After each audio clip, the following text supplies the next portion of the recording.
السلام علیکم ګرانو کتونکو د فیسبوک دور دی د سوشل میډیا دور دی څونه خلک چې دي په سوشل میډیا باندې مهنت کوي که زموږ کشران دي مشران دي زموږ خویندې دي میندې دي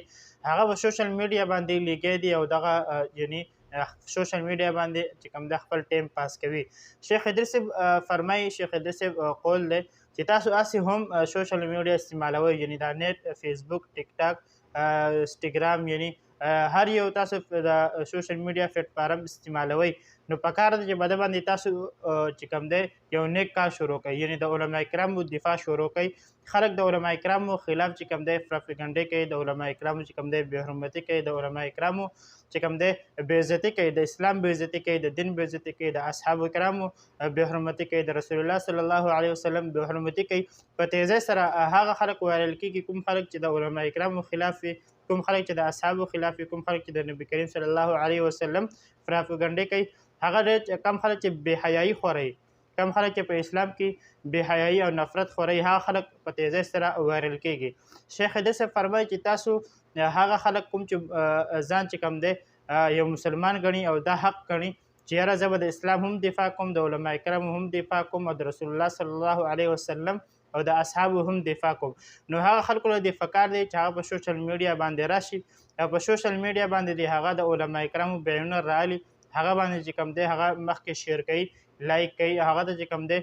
فرموټ کوي هغه ویډیوګانې وایرل کوي او د علما کرامو بیانونه اوري نو په دې وجه باندې دا یو افضل جهاد دی. شیخ ادریس فرمایي چې دا په دې دور کې یو افضل جهاد دی چې په خپلې ژبې باندې کوم خلک چې کوم دی د دین دفاع کوي د اسلام دفاع کوي.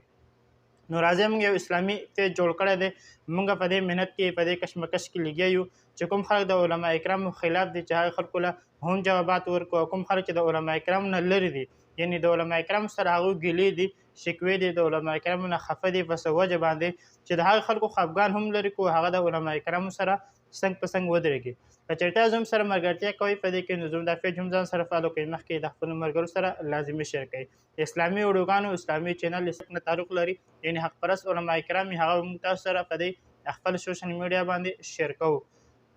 ګرانو کتونکو ویډیو مو خوښه شوه ویډیو مخکې د خپلو ملګرو سره لازمي شیر کړئ. شیخ ادریس صاحب دا ورکوټه غوندې پیغام هم سره شیر کوم دا هم واورئ او مخکې د خپلو کتونکو سره لازمي شیر کړئ.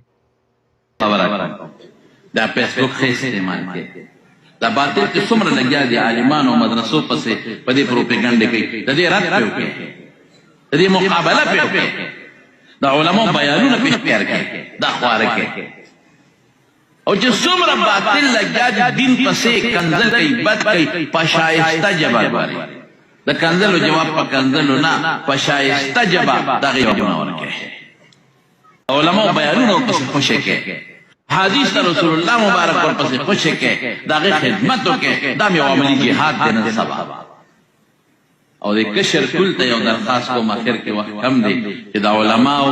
سره جوړ پیدا کړئ د عالمانو سپکه ونه وایئ ښه عالمانو پسې بد نه وایئ عالم پسې سپکه ووایي خراب به شي برباد به شي علما به ازارمان کېږئ به نه غلطۍ به وي په مونږ کې به وي په دې حافظانو خو د دوی مقصد څه دی ستا بچي ته عقیده عمل اخلاق ښودل ستا بچي ته صراط مستقیم ښودل ستا بچي د جنت په لار ورغورځول نو خیر دی غلطۍ مه شمېرئ هغه یو دوه غلطۍ مه شمېرئ مثبت سوچ وکړئ زموږ امام ابو حنیفه رحمت الله علیه چا په نوم کې د مدرسه جوړه ده صرف یو واقع درته وایم یو ځل په لار روان و یو ظالم راغی هغه داسې د ژبې نه سپک و څه ورته وایي دا امام صاحب پسې بدې به یې وي ازارمن امام ابو حنیفه صاحب ته ودرېد امام صاحب ورته پوښتنه کړو وایي ما اورېدلي چې ستا پلار مړ دی مور دې کونډه ده یاره ما ته بیا را په نکاح نه کړي څومره ګستاخي ده لوی سړی دی لوی شخصیت دی او ته د هغه دومره سپک کوې ما ته به را په نکاح نه کړې امام ابو حنیفه رحمت الله علیه خو ډېر هوښیار او صابر و یعنې دا اوس دا څپېړې ده والو سره هغه ورته وایي دا خو زما د مور خبره زما خو نه ده نو تپوس به ترې وکړو که نه که اوس هغه واده کوي او ته یې خوښ یې خو در په نکاح په کور کې نه کوي په زور خو نشم در په ګستاخ ورته وایي ښځه ورشه تپوس کړو د چې خپل څنګه امام صاحب کور ته لاړ دی را پرېوت په دا لاره کې مردار شو مړ شو امام ابو حنیفه صاحب ته چا وی سړی دی مړ کړو وی ما نه دی وجه وی هغه ماله څپېړه راکړه الله په ما خفه شو د ما بدل یې واغېشه الله هغه له څپېړه ورکړه نو ګوره ازارمان نه شي دا علماء بد بناوه څوک هم چې د دین خدمت کوي لږ کوي که یا ډېر کوي حافظ دی که قاري دی که عالم دی ګستاخي به نه کوي دا د خدای د دین خدمت کوي په دې خلکو الله خفه کېږي نو دغه وخت به راته څو نه وایي خو بل ځای به دې راورسېږي بیا به توبې وباسي چل به دله بلکل نه راځي